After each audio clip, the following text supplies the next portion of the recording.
share Parshat Chodesh Cheshvan and Parshat Lecha. I'm very excited for both, so we're going to be covering both. And we are joined today by our amazing, talented local artist, Sharon Ross, who is teaching us how to do this gorgeous neurographic art. And it is very healing. And I'll link it below if anyone wants to do it at home. I want to dedicate today's shir first and foremost to the safety of all of our chayalim. They should come back safely, to the safe return of all the hostages, in mind, body, and soul, and to our dear friend Abby's departed mother, Rivka Bela, Basipora, and Meshulam. Her neshama should have an aliyah.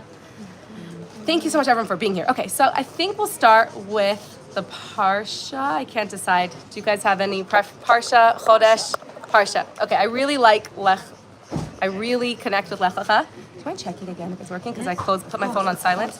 Okay, Parshat Lecha is so relevant to what's going on right now, and we're living with our avot, and we're learning from their life messages in a way like never before. Like last week, we learned from the floods of Noah, and this week we're much learning from the experiences of our avot. So just to summarize quickly, Lecha begins when last week was Noah, right? We had the creation of the world in Bereshit, the floods, and last week, at the very end of Noah, we have the chronicles of Avram's birth, of all of the generations after Noah, until the birth of Avraham and his wife Sarah. And all it says is that Avram took Sarai and married her, and they left the city where they were born, Ur Kasdim, and they traveled to Haran, and that's where the Parsha ends off. And Terach, Avram's father, passed away. That's all we know about Avram's entire life. In the text of the Torah, there's like 3 verses about Avram's childhood until he turned 75. All we know is that he was born to Terach, he married Sarai, they traveled from Ur Kasdim, and then his father passed away. That's it. All the stories about his childhood, breaking the idols, Ur Kasdim, all of that is hinted to in the text. For example, the word Ur Kasdim is like the fiery furnace. It hints to that story of being thrown in the furnace or the fire of Nimrod for killing and why he did it is because he broke the idols of his father. But in the text, the Torah leaves that out, gives it to us through the Medrash, and instead, where does the Torah begin telling us about Avram's life? In this week's Parsha and Lecha. So Lecha is all about the life of Avraham and Sarah. How does it begin? I printed this pasuk. You should know it by heart. This is the very first conversation in the Torah recorded between Hashem and the first Jew. And so obviously it has very deep messages for our lives. If this is Hashem's first recorded conversation between him and the father of all of Judaism. The pasuk is Lech Lecha, where Hashem instructs Avram. He's now 75 years old. And through this Parsha, we're told Avram's life from when he was 75 years old until he's 99 years old. 24 years, a lot happens in these 24 years. Begins with, Vayomer Shemel Avram, his name is still Avram. Lech Lecha, go to yourself, to your highest self. Me'artzecha, from your land, Mi'lamalaretzecha, from your birthplace, Mi'beis Avicha, from your father's house, El Haaretz Asher Eka, to the land that I will show you. We're going to, in a moment, discuss a lot of the depth of what this means for our lives. Someone might ask him, just for the shir to close the music. They usually do. Tell them that we just started this year. It's just going to be 30 minutes. And they always do. Okay, so that is the teaching. Now we continue the Parsha. Avram takes his wife Sarai and his nephew Lot, and they travel towards Israel. Shortly after they arrive in Israel, they are forced to go down to Egypt from hunger, which is very foreshadowing of what happened to us years later, not even that many years later, 2 generations later, when we were sent down to Egypt. And what happens in Egypt is that Sarai, his wife, who at the time was 65 years old, he suddenly notices that she's stunning, and he has to hide her in a box so that the Egyptians don't take her. And I think that that's such a beautiful message to women as we age, that our beauty is not defined or doesn't stop at a certain age, that we're beautiful. Women could be stunning and gorgeous even after hitting in a box at 65 and onwards.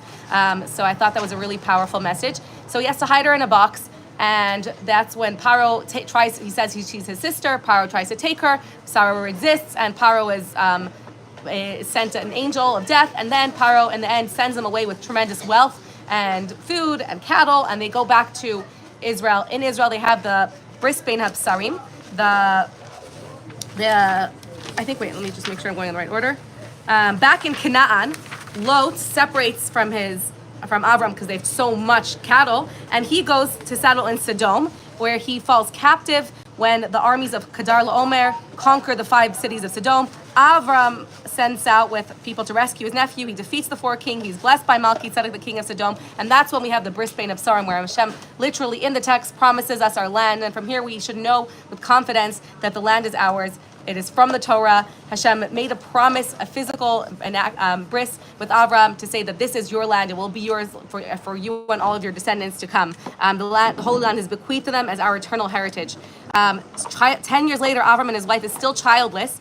And Sarai tells Avram to marry her maidservant Hagar, who came up with them from Egypt. She becomes pregnant, and she is rude and not kind to Sarai and taunting her for her lack of pregnancy. So Sarai sends her away, and an angel convinces her to come back and tells her that her son Yishmael will father a populous nation, and Yishmael is born when Avram is 86 years old. 13 years later is when this is 13 years later, Avram is 99 years old, and Hashem now promises him that he will still have another son from Sarai, he will be the father of the nation that will inherit Eretz Yisrael.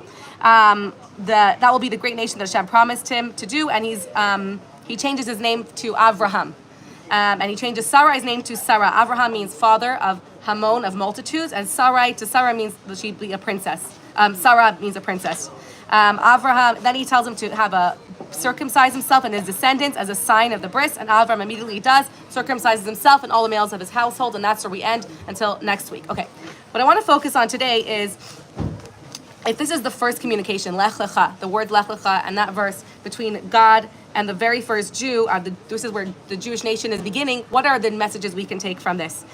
What's also fascinating that the Zohar talks about is that none of Avram's childhood is recorded until he's 75 years old. What is it about this moment that marks the beginning of the Torah story of Avraham?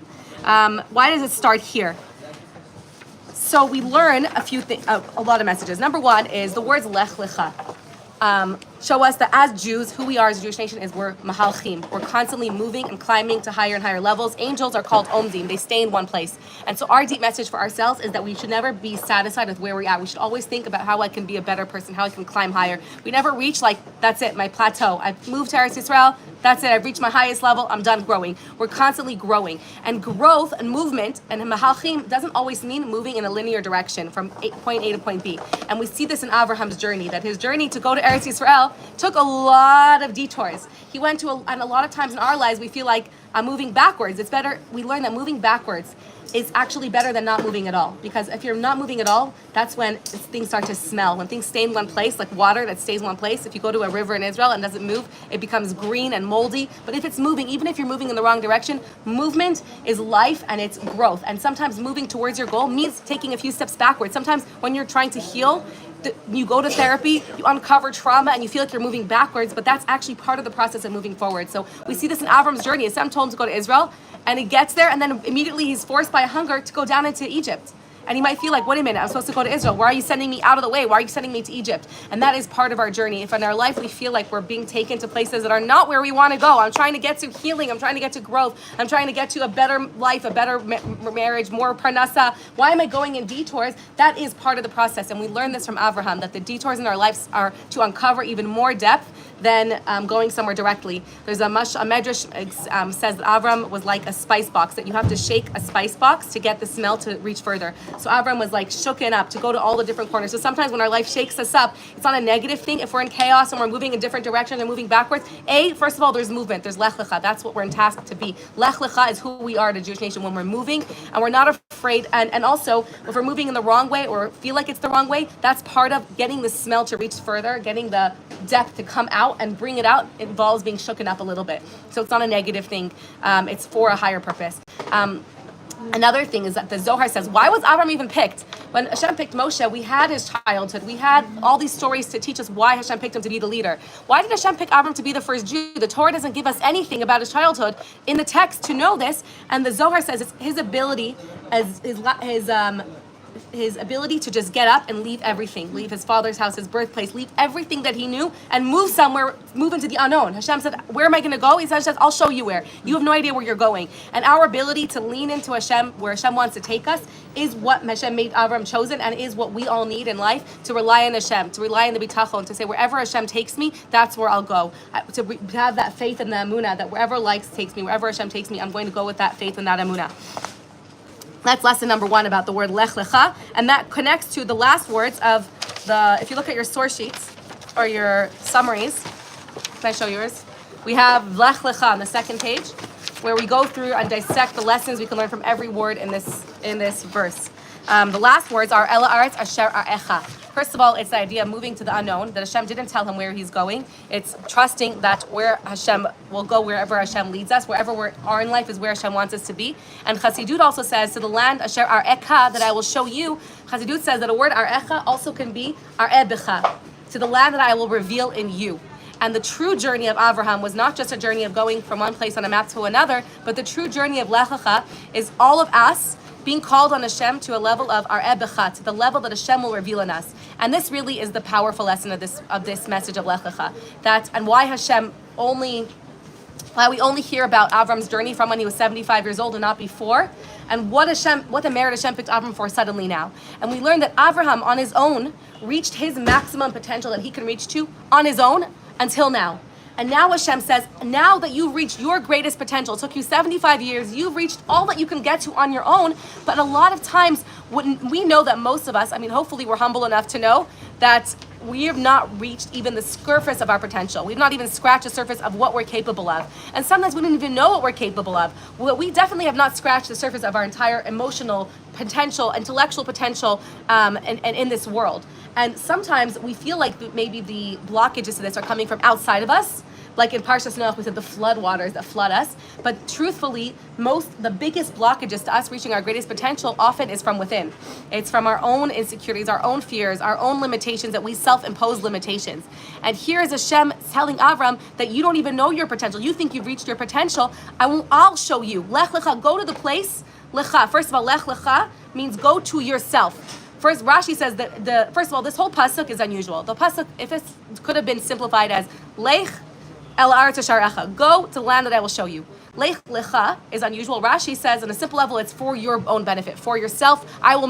Because I will make you wealthy and a prosperous, famous, great nation of multitudes. But on the deeper level, Lech Lecha means actually to go to your highest potential, go to yourself, to your deepest, greatest self. That's where I'm going to take you to yourself. And that's a message to all of us. To Hashem, to the first two, this message reverberates to every one of us, that Hashem is saying, let me take you to your deepest self, to your deepest potential. And then at the end of the pasuk, El Aretz Asher Arecha, to the land, to the place that I will reveal in you. On our own, we can only reach to a certain level of our potential. But when we connect to the infinite, to Hashem, who is infinite, we can reach a much greater place of our potential than we can reach on our own with our own finite self. So yes, our limitations, our finitude, by the virtue of being a finite human being, inhibits us and holds us back. But when we connect to Atzmut, Ein Sof, to what we call Hashem as Ein Sof, Hashem is the limitless. When we connect to that, suddenly we can reach levels way beyond our own capacity. Like Sarah, who was on her own childless with her own astrology, she couldn't have children with her own forecast but with connecting to Ein Sof, Hashem adding the Hey of infinity, of Kedusha to her name, and the Hey to Avram's name, suddenly they can reach a level way above their own limitations.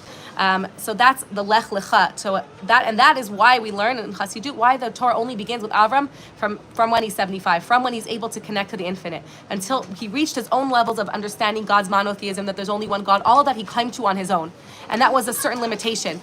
And that's good. We're supposed to explore on our own and use our own kochot. But then, when we reach that plateau, when we can no longer be growing, that's when we say with Hashem, when we connect to the infinite, to Ein Sof, there is so much more we can reach and achieve. So in my life, so often we have these we limit ourselves. We're like, well, the only way, let's say, I'll ever be able to buy a house is if this and this happens, limitate. And Hashem is like, yeah, of course, if you work within the finite realms of your finite capabilities, but if you turn to Hashem, who's way above all that, Hashem is limitless. And often we limit ourselves because of our limited way of thinking. And this is our call to Hashem, the first to Avraham and to all of us, to surrender to the power that Hashem is so much more infinite than us. Hashem, and through connecting to that, Hashem can reveal in us so much more of our limitless potential. And my student yesterday who was teaching had a sweatshirt that said, I am limitless. I want to create them by thank you, Hashem.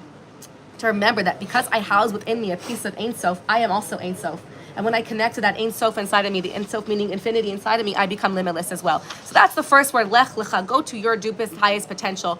And the way we do that, how do we reach our highest potential, is, again, the pasuk could have skipped to leave, even if the pasuk wanted to say, where should I leave? From Artzacha, from your land, from the land that you were born, Mimaladetzacha, from your birthplace, from your basic, it's so repetitive. Why these three things? Why repeat it over and over again? It's enough to say, Lech mi artzecha, go from your land. The repetition in Pshat, Rashi has beautiful teachings. In Chassidut, we learn it as a metaphor, not just for a message for Avraham, but it's also a message, again, that reverberates for us. How do we leave our limitations and get to our deepest self? Only when we can leave Artzecha, in order to reach your highest potential, you need to be able to leave and separate yourself from Artzecha, Moladetecha, and Beis Avicha. Artzecha and Moladetecha in Chassidut, the Rebbe teaches in the Sikha, are leaving your nature and your nurture. Artzecha is, and Moladetecha. Moladetecha is things that you were born into. It's your birthplace. So that's your nature, your own, the traits that hold you back that you were born into. And Artzecha is your Eretz. It's your environment. It's the nurture that raised you in a certain way. The boxes that the society told you has to be a certain way. And I like to clarify that it doesn't mean that you have to change your nature always. So your nature is what Hashem gave you, is your gift to serve the world. But when do you need to overcome your nature? So I'll give you an example. Like if my nature is not to be, is to be like very peaceful. I hate conflict. With like other people, with strangers. In my own house, conflict is fine. I run away from conflict and like confrontation, I guess. And so that's not a bad trait, but there's times in life when you have to overcome that nature. And my biggest regrets in my life, in my life so far, are the times when I avoided conflict when necessary. When I saw someone acting unkindly to another person, doing the wrong thing, and I didn't approach them because of my fear of confrontation. I didn't go up to that person, and I didn't enter that to protect the person to be protected because of my fear of conflict. So it doesn't mean that you need to change who you are. You need to work with who you are. But when the situation calls for you to be different than your nature, you have to be ready to completely go against your nature. And the main, and this is, by the way, Avraham's entire avoda in next week's parsha, where the whole Akedah was Avram going against his nature with Chesed and Gvur. And I think someone brought up in a shir that when he fought Lot, right? Avram was Chesed. I think you brought this up once.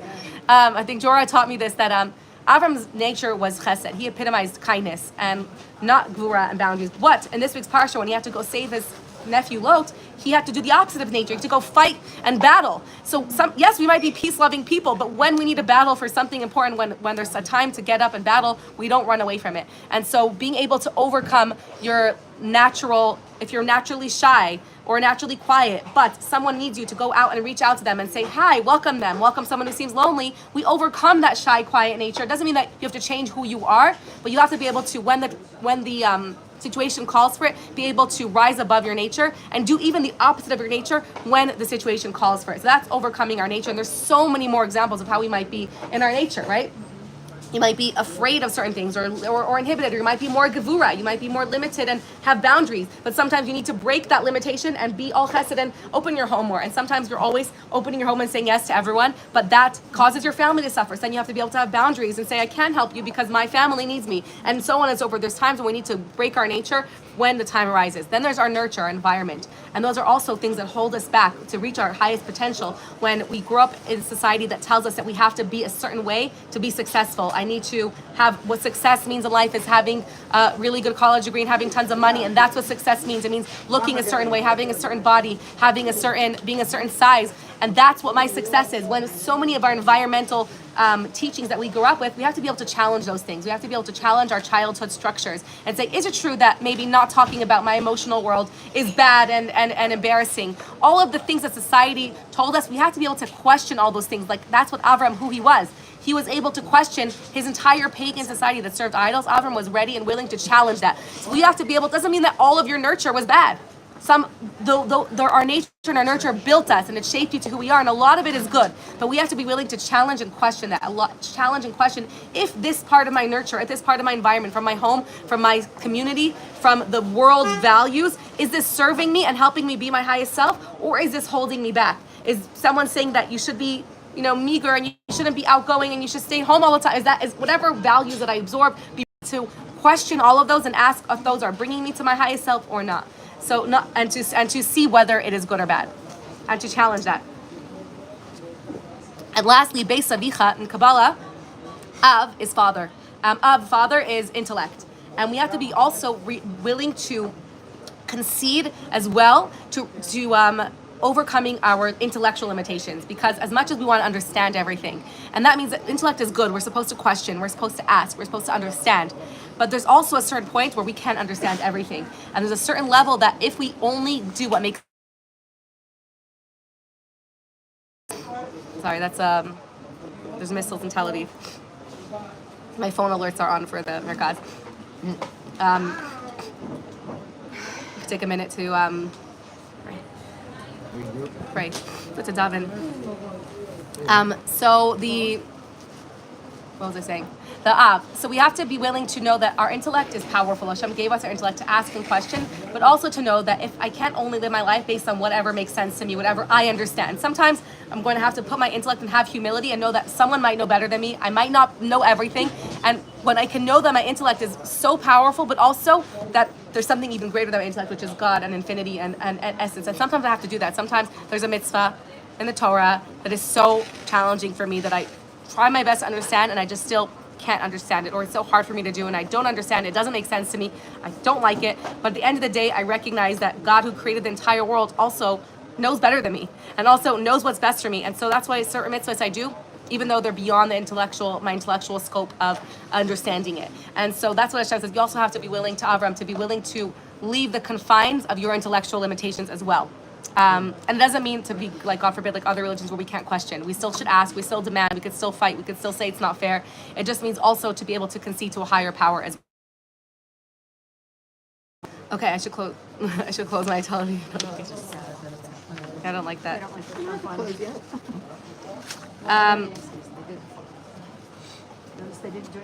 In case everyone knows where the nearest shelter is here? No. It's what is going on? Nothing. There was missiles in Tel Aviv now. Nothing happens.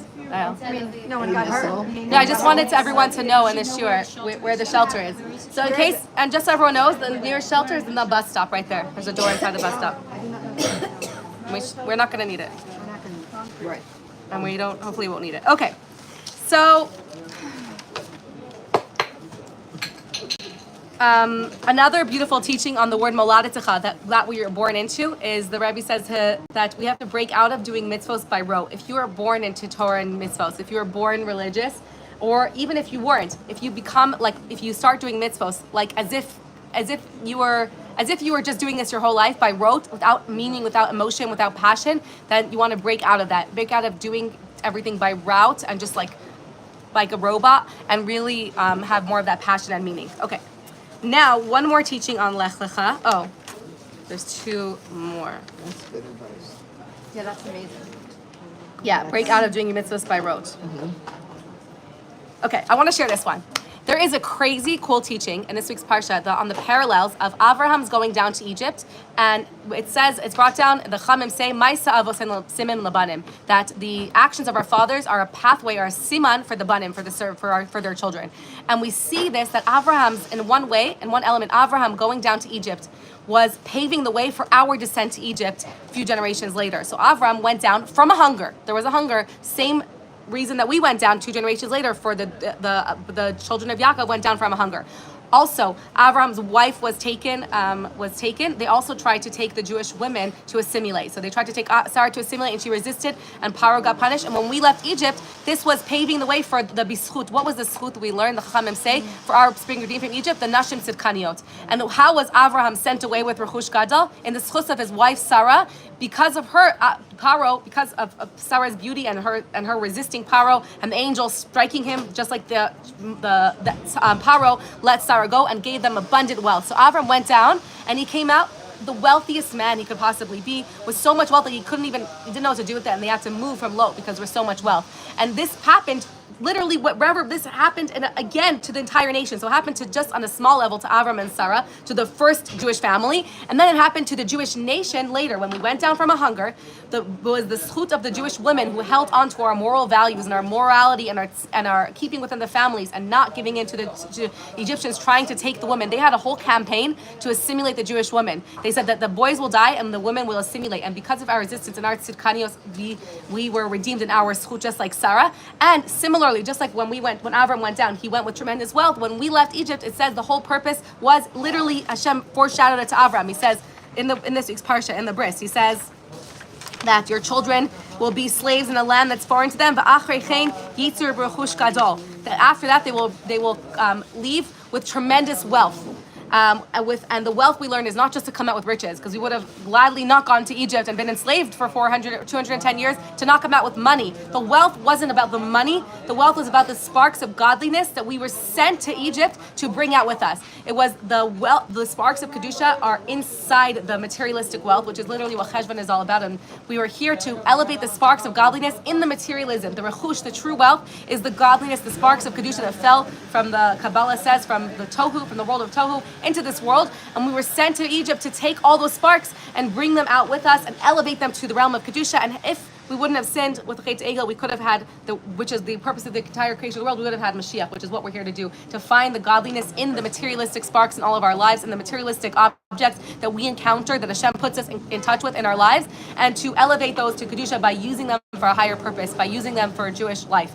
And so the Rechush Gadol that they came out with was that tremendous wealth. Now, I thought about this. I thought this was such a powerful teaching, but on an even deeper level, I was like, so we see it on the level of on the story of Avraham. Then we see it on this national story, and then the whole parsha we learned in Noach is not just a history book that happened a long time ago. It's an ongoing story that happens inside of us, in our microcosm, in our inner world. So the story inside of us, I was thinking, I'm like, what is this story inside of ourselves? So going down to Egypt, we learn at Pesach time is when we're all stuck in our Mitzrayim. Literally means Meitzar, a narrow place. When we're stuck in our lives, in limitations and constrictions, when we're in a limited state of our lives, which is all the time. We're always limited but to not be our greatest potential, we're limited in Golus. So being in Mitzrayim and being free from Mitzrayim, leaving Berechush Gadol, is learning from the darkness, from the Mitzarim, from the challenges in our life, learning that in those darkest moments, in those falls or those detours in our life, we're sent there. We're sent there to take from there, to extract from there Rechush Gadol. There is so much wealth in those moments. When you have a place in your life that isn't, we don't ask for these things. We're not asking to go there. But when we end up in a dark, constrained, narrow place in our lives, we are actually sent there because there is Rechush. Hashem sent us there and assured Avraham in the promise that your children are sent there in order to extract the tremendous godly sparks and physical and spiritual wealth that has to be taken out from there. So anytime we're in a dark place in our life, to know that Hashem sent us there, like the Rebbe once crossed out, right? There was a people stuck in an airport in a snowstorm. He crossed out, they said, we're stuck in Detroit airport. He crossed out and said, you're not stuck, and he changed it to sent. Because any place in our lives that you feel stuck, you're sent there for tremendous wealth Hashem wants to give you. Personally, for Lecha, I'm sending you there for your benefit. There is so much wealth in this moment, in this dark Meitzar, that you have to come out with. And the faster you can stop being like, get me out of here, but more like, let me search for the wealth here that I need to take out with us. In the darkest Makkah of Choshech, in the darkness, is when they searched and found the wealth in the Egyptian homes and realized that I'm here to take it out. So that is the metaphor for me, and from this teaching of Avram going down and coming out with Rechush Gadol, to make us recognize and realize that every dark moment, like right now, we're going through one of the darkest parts in our Jewish history, to recognize that there is to know and remember that there's some wealth, tremendous rechush that we need to take out from this, and to constantly ask ourselves, what am I supposed to take out from this? What is the wealth Hashem is trying to give me from being in this dark situation as a Jew, and being in this time of anti-Semitism, in this dark era as a Jew? What wealth can we take from this? What connection and unity can we strengthen? And how can I strengthen my pride as a Jew? And you just see this nonstop throughout the war. I hope my brother-in-law doesn't mind me sharing. He's like, one of my brother-in-laws is completely secular, and he was in UCLA, and he hasn't put on tefillin in years, but because of what happened, he went and put on tefillin in front of the protesters to be like, I'm a Jew and you can't stop me. And so it really brings out that hidden wealth inside of every one of us. It was such a powerful moment, and he was just one of millions of stories like that, where Jews suddenly rediscovered what's inside. And sometimes we need a dark place to bring out that depth of our connection and our emunah. And we don't want these dark places, but they happen. Now, there's one more part of this thing that I thought about. I thought it's unusual, and I think I've never really encountered anything discussing why both times when Avram went down and when the Jewish nation went down, it was because of a hunger. And this really segues into what Cheshvan is all about. Both times was from a hunger. What do we learn from this in our lives? What is it about? What does that hunger represent in our soul? And so for me, this is my message, that whenever we constantly have this hunger inside of us, Kabbalah teaches that there's a constant yearning or void in our soul, in the depth of our soul, from our neshama being imprisoned in this world, in this body, being separate from her source, not being one with the essence of unity, from just the state of the world, from the lack of oneness in the world, from the lack of unity in the world, from the way that the world is. There's a constant void or empty feeling at our core, and we're always trying to fill that hunger, that yearning. We're always, if we tap in, if you were quiet, if we had no distractions and no phones, and I always say, like, in my metaphor of life, or the way I look at my life, is that everything I'm doing or that we're doing is to distract from this void. Because if we're not on our phones and I don't have a book, if I'm on Friday night, I can't open my device and I don't have a good book, what I'm left with is that painful, lonely void inside of me, that emptiness, that yearning of my soul for more connection with my essence, more connection with God, true, meaningful, real connection, to experience oneness with everyone around me, to experience, which is what Gula is. Gula is the unity of God and the unity of everybody. And so I'm left with that really sad, empty feeling. I used to call it my soul's PMS. Like once a month I would have this existential, like emotional PMS where, like, besides my body one, my soul would just feel like this existential pain of being in this world, in this body, in this gullus, when I was really in touch with myself before I had a smartphone. And now, sadly, because I have a smartphone, I don't get to feel my soul's existential PMS because I would just, feel like there's nothing to life because I'm distracting from that void.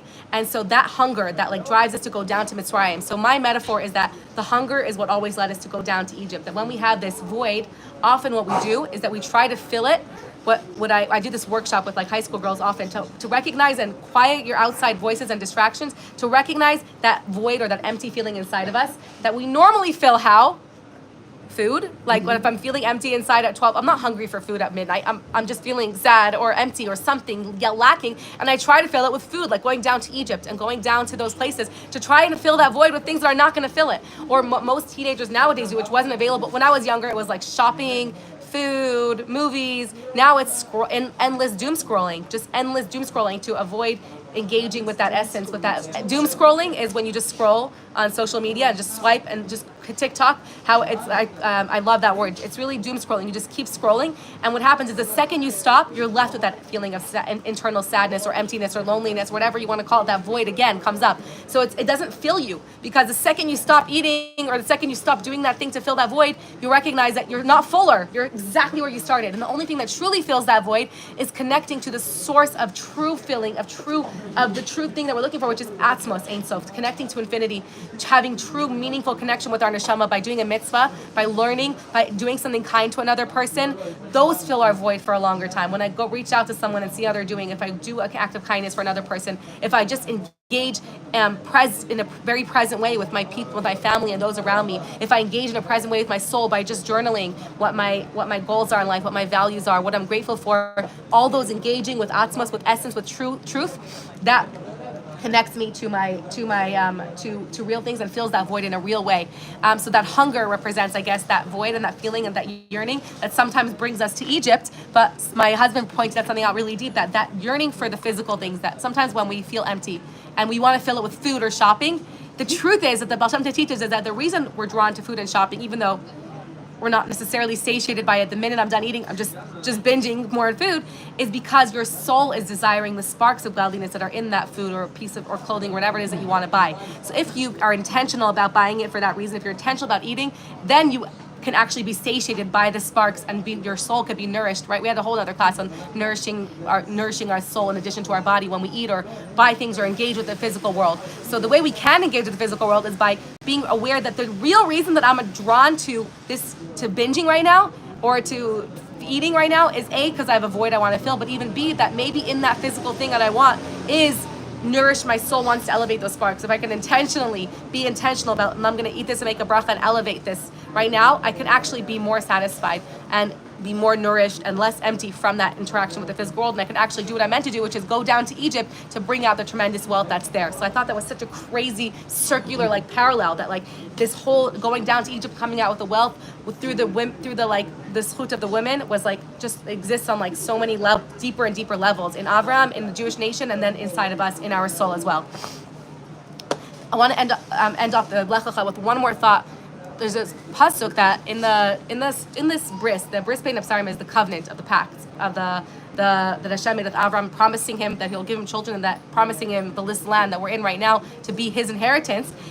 In middle of this bris, there's this crazy pasuk that is so relevant to what's going on right now. Did I bring? I think I brought it. Can I look in your notes? No, I believe I brought it for you in your notes. Or not? Oh, I didn't print that one.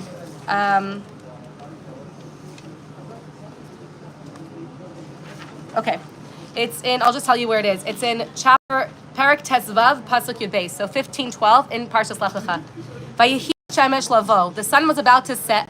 The tardema nafla al Avram. This word tardema is a deep sleep. It was the same sleep that Hashem put Adam Harishon to sleep in when he took out his rib to create Chava. The same word tardema is used. A deep sleep fell upon Avram. V'hine ema chashecha gedola nafeles alav. And a great dark dread descended upon him. And Rashi explains why suddenly in the middle of this bris, as the sun is setting, Avram falls asleep, and a great dark dread falls upon him. Rashi says that he, in that moment, foresaw what's going to happen to his descendants. The Holocaust, what happened on October 7th. Avram, the words of Rashi are, Remez l'tzares v'choshech shel Golias.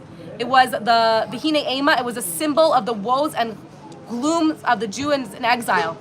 So suddenly Avram is like, wait a minute, you're going to make me a great nation, but now I see this dread's falling upon me. What you're going to do to them? They're going to go in Egypt, and then they're going to have the Spanish in the Holocaust, and I don't want that to happen to them. And he had this dread, and that's really, Avram was afraid for us right now. And what did Hashem answer him? A few things, but he said, Yedoa Teda, that Kigeri Yazaracha Be'eretz Lo Lahem. You should know that your children will be strangers in a land that's not theirs, in Egypt. And they'll be slaves, and they'll work really hard. 400 years. And then I will judge them. The nation that will oppress them, Dan Anochi, I will judge them. And they'll be punished, like in the things. Afterwards, he was telling him the reason that they're going to be here. There's a lot more depth to this. He also said that I, Hashem, couldn't appear to them. It was for a lot of reasons, but the reason that they're going down is because there is a mission for them there. They're going down into this dark place every time because there is Yerechush Gadol, there is wealth that they need to take out from that situation. And that calmed Avraham down a little bit to know that every time it happens that we're oppressed, we know we have the reassurance of Hashem that yes, Avraham foresaw this, and Hashem reassured him that we will go through this, but we will always come out from the other side. We will never be squashed. We will be threatened by enemies exponentially larger than us, armies way larger than us, nations surrounding us, Nazi Germany, the Spanish Inquisition, the Egypt. There's always nations larger than us, and we have never gone away. We've always come up time and time again. We are still here. They're a tiny Jewish nation. Our existence is infinite. And the reason for this infinite existence that we have, why is it that we've been oppressed by nations way larger than us and that we keep surviving and thriving and coming back even stronger? Why is it? There's a pasuk in Sefer Malachi, Perek Gimel Pasuk Vav, that says, Ki ani Hashem lo shinisi. Ki ani avai lo shinisi. I am Hashem that is unchanging. Ve'atem banai, Yaakov lo kalisem. And you, my children, Yaakov will never be destroyed. Because we come from Ani Hashem lo shinisi, from the infinite, the indestructible God, us, his children, are also indestructible. Because we come directly from Hashem. You cannot get rid of Hashem. Hashem is eternal. We are also eternal. We are Hashem's children. Hashem says, because you come from me, you will never be destroyed.